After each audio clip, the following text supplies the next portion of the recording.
العودة للصياح في اف سي موبايل من تاني.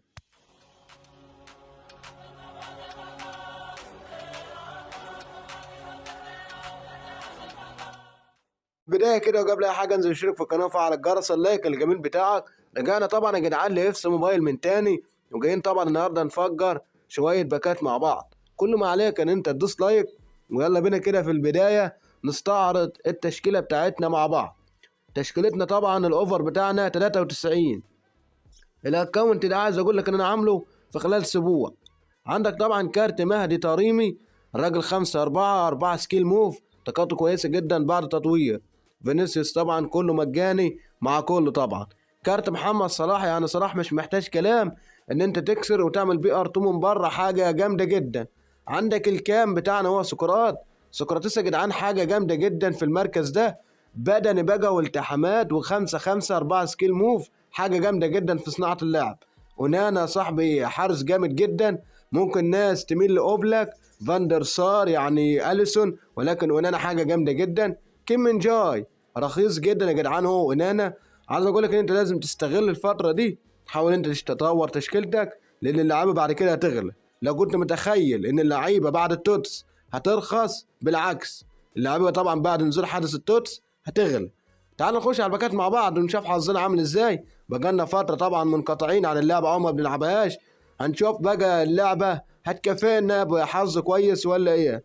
طبعا باكات النهارده معانا 8000 جوهره، هنحاول نشوف حظنا وان شاء الله يكون حظنا كويس مع بعض.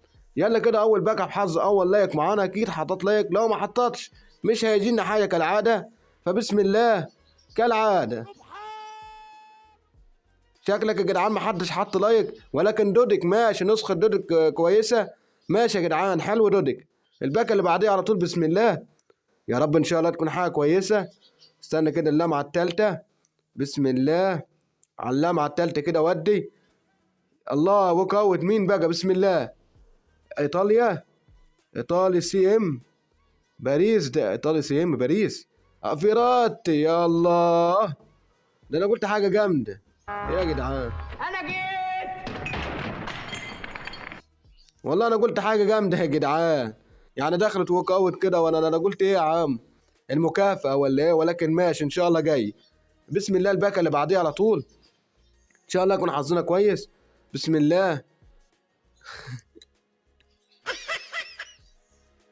يا نهار ابيض يا جدعان، ما فيش حظ كده، يعني جانا ووك اوت واحد، ولكن ان شاء الله يكون حظنا كويس في اللي بعديها يا رب. بسم الله، يلا يا اف سي موبايل، يا الله.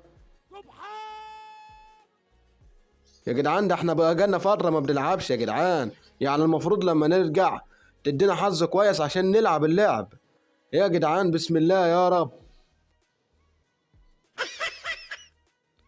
مش ممكن يا جدعان، يعني حظنا وحش جدا، يعني ماشي ان شاء الله يكون حظنا كويس، احنا لسه عندنا امل برضه يا رب. بسم الله ان شاء الله جينا وكوت، بسم الله، يلا بسم الله وكوت، يلا يا رب تكون حاجة كويسة.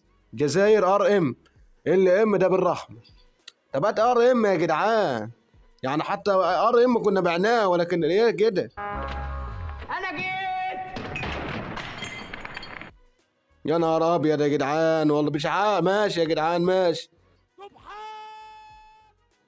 يعني حتى ايه الجواهر خلصت من اللي معانا يا جدعان.